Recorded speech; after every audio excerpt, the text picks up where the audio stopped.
Operation सिंदूर से जुड़ा नया वीडियो आया सामने। भारतीय जवानों ने पाकिस्तानी चौकियों को तबाह किया। 10 मई को पाक रेंजर्स के साथ पोस्ट उड़ाए। 10 मई को बीएसएफ ने बड़ी कार्रवाई की। पाकिस्तानी रेंजर्स के 20 जवान मार गिराए। लॉन्चिंग पैड पर मौजूद 12 आतंकियों को ढेर कर दिया।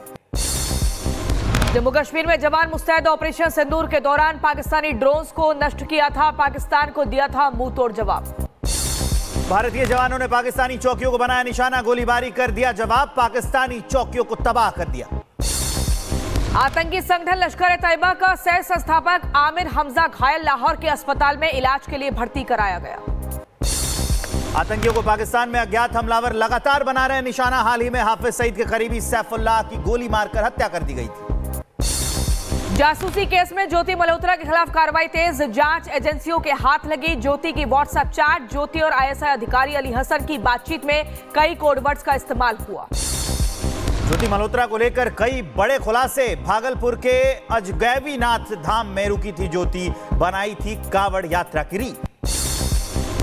ज्योति के राजस्थान जाने की भी बात आई सामने। संवेदनशील स्टेशन का बनाया था वीडियो। ज्योति पर पाकिस्तान के लिए जासूसी करने का बड़ा आरोप। पाकिस्तानी जासूस नुमान इलाही की मुश्किलें बढ़ गई है। 4 दिन रिमांड पर चला गया है। आज पानीपत पुलिस मामले में प्रेस कॉन्फ्रेंस करेगी। हरियाणा के नूह में पुलिस की बड़ी कार्रवाई। पाकिस्तान के लिए जासूसी करने के आरोप में तारिफ नाम का शख्स गिरफ्तार। यूनिवर्सिटी के मुस्लिम प्रोफेसर ने ऑपरेशन सिंदूर को लेकर किया कमेंट। भेजे गए जेल। आज मामले में सुप्रीम कोर्ट में होगी सुनवाई। आतंकवाद पर पाकिस्तान को एक्सपोज करने के लिए भारतीय प्रतिनिधिमंडल की यात्रा आज से शुरू। 5 जून तक चलेगी यात्रा। डेलीगेशन में अलग अलग पार्टियों के सांसद शामिल। आतंकवाद के खिलाफ दुनिया को एकजुट करने की कोशिश कर रहा है भारत। अलग अलग देशों की राजधानियों में सांसदों का प्रतिनिधिमंडल जाएगा। गुजरात एटीएस की साइबर टेररिज्म के खिलाफ बड़ी कार्रवाई। नाडियाड से जसीम अंसारी और उसके साथी को गिरफ्तार किया। ऑपरेशन सिंदूर के दौरान भारत सरकार की वेबसाइट को टारगेट करने का आरोप। तुर्की और अजरबैजान को भारी नुकसान। वीजा आवेदनों में 42% की गिरावट। पाकिस्तान प्रेम भारी पड़ रहा है। कर्नाटक में निकाली गई तिरंगा यात्रा। ऑपरेशन सिंदूर की सफलता के बाद सेना के जवानों को किया गया सम्मानित। कर्नाटक के हासन में निकाली गई तिरंगा यात्रा। ऑपरेशन सिंदूर की सफलता को लोगों तक पहुंचाया गया। उत्तर प्रदेश के जौनपुर में निकाली गई तिरंगा यात्रा। ऑपरेशन सिंदूर की सफलता के बाद सेना को सम्मानित करने के लिए निकली यात्रा। भारी संख्या में शामिल हुए लोग। पाकिस्तान पर बोले बाबा धीरेन्द्र शास्त्री। कहा पाक ने नापाक हरकत की। ऑपरेशन सिंदूर के तहत सेना ने घर में घुसकर मारा। हमें अपनी सेना पर गर्व है। ऑपरेशन सिंदूर वह ऑपरेशन सिंदूर है जिसने हमारे भारत ने पाकिस्तान में घर में घुस करके मारा है। हमको भारतीय आर्मी पर गर्व है और ऑपरेशन सिंदूर महिला आर्मी के नेतृत्व पर गर्व है। ऑपरेशन सिंदूर को एमपी बोर्ड के सिलेबस में जोड़ने की तैयारी। जल्द हो सकता है फैसला। मोदी के नेतृत्व और सेना के शौर्य को बच्चों तक पहुंचाना उद्देश्य। कांग्रेस अध्यक्ष खड़गे के बयान पर बोले कांग्रेस नेता राशिद अलवी। कहा जब इंटेलिजेंस ने पीएम को कश्मीर की यात्रा करने से रोका तो सरकार ने लोगों को क्यों जाने दिया। मध्य प्रदेश के सीएम मोहन यादव ने इंदौर में की कैबिनेट मीटिंग। कई मुद्दों पर विस्तार से हुई चर्चा। मीटिंग में मंत्रियों को उचित दिशा निर्देश दिए। दिल्ली हाईकोर्ट में तुर्की की एविएशन कंपनी सेलेबी की याचिका पर आज होगी सुनवाई। सेलेबी की सुरक्षा मंजूरी वापस लेने को चुनौती देने वाली याचिका पर कोर्ट ने कहा था पछताने से बेहतर है सुरक्षित रहना।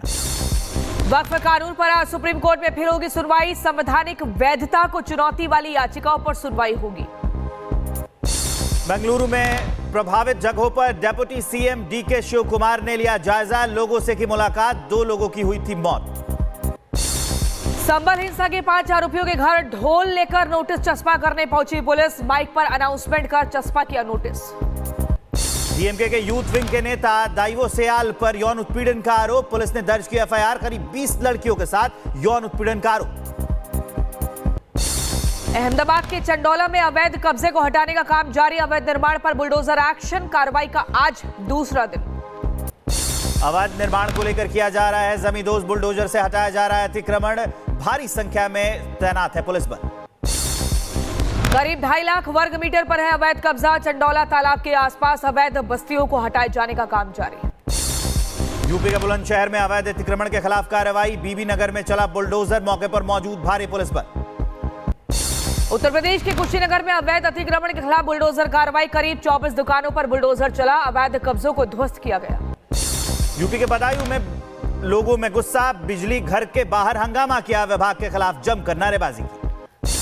उत्तर प्रदेश के गाजियाबाद में सालों से बंद पड़ी डीटीसी बस सेवा को किया गया बहाल। राहगीरों को मिलेगी राहत, लंबे समय से लोगों को करना पड़ रहा था परेशानियों का सामना।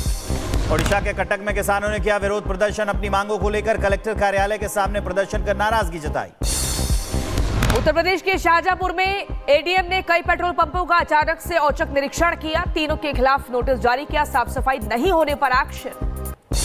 यूपी के बांदा में भागकर मंदिर में प्रेमी जोड़े ने शादी की, लंबे समय से रिलेशन में थे युवक और युवती, परिवार ने नहीं माना तो ये कदम उठाया। अमृत भारत स्टेशन योजना के तहत आंध्र प्रदेश के सुल्लूरुपेटा रेलवे स्टेशन का बेहतर किया गया, यात्रियों के लिए सुविधाएं बढ़ाई गई। अलीगढ़ में खाद्य विभाग ने बड़ी कार्रवाई की, 22 लाख की कीमत से ज्यादा का मिल्क पाउडर सीज किया। एसडीएम कार्यालय में दर्ज शिकायतों के आधार पर यह कार्रवाई की।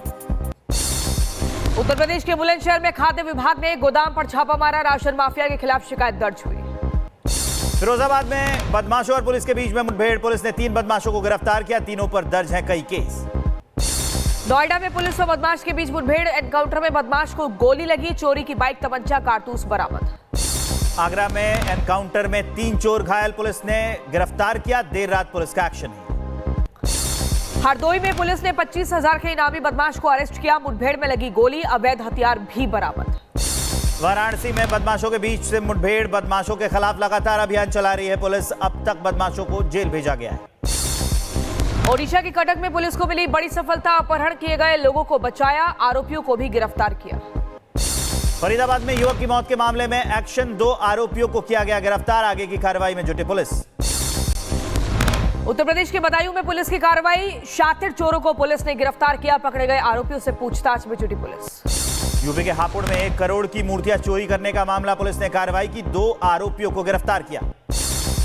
उत्तर प्रदेश के शाहजहांपुर में पेट्रोल पंप पर तैनात सेल्समैन की गुंडागर्दी, छात्रों के साथ की मारपीट, लोहे की रॉड से छात्रों को घायल किया। यूपी के बदायूं में रिश्वत लेते पकड़े गए लेखपाल और मिस्त्री, एंटी करप्शन टीम ने कार्रवाई की, पकड़े गए आरोपियों से पूछताछ की जा रही। उत्तर प्रदेश के बुलंदशहर में दबंगों के हौसले बुलंद, एक युवक को दुकान में बंद कर बेरहमी से पीटा, हत्या के प्रयास का भी आरोप लगा है, मामले में पुलिस ने दर्ज की एफआईआर। यूपी के मुजफ्फरनगर में पुलिस का अमानवीय चेहरा आया सामने, वारंट लेकर पहुंचे पुलिस ने किसान को जमकर पीटा। उत्तर प्रदेश के शाहजहांपुर में चोरों ने लाखों के गहने और नकदी पर किया हादसा, बेटी की शादी के लिए रखी थी ज्वेलरी और नकदी, पुलिस ने केस दर्ज कर जांच शुरू की। यूपी के आगरा में चोर को पुलिस ने किया गिरफ्तार, व्यापारियों से घाटा होने के बाद शख्स ने शुरू की थी चोरी, कर्ज उतारने के लिए यह कदम उठाया था। उत्तर प्रदेश के मुजफ्फरनगर में 2 सगे भाइयों ने एक ही शख्स की गोली मारकर की हत्या, 20 साल पुरानी रंजिश का बताया जा रहा मामला, शव को कब्जे में लेकर पुलिस ने जांच शुरू की। यूपी के अंबेडकर नगर में 5 साल की बच्ची से दुष्कर्म, अब्दुल नाम के आरोपी को गिरफ्तार किया गया है, आगे की कार्रवाई में पुलिस जुटी हुई। उत्तर प्रदेश के अलीगढ़ में भतीजे ने बुआ को गोली मारी, वारदात को अंजाम देने के बाद थाने पहुंचकर कबूल किया जुर्म, जांच में पुलिस की टीम जुटी है। हिमालय से लेकर विश्व मंच तक माउंटेन ड्यू ने पिक्स ऑफ करेज कैंपेन की शुरुआत। नेपाल पर्यटन बोर्ड और डिस्कवरी चैनल के साथ मिलकर इस अभियान को शुरू किया गया है, जो कि नेपाल की अब तक अनदेखी चोटियों को वैश्विक पहचान दिला रहा है।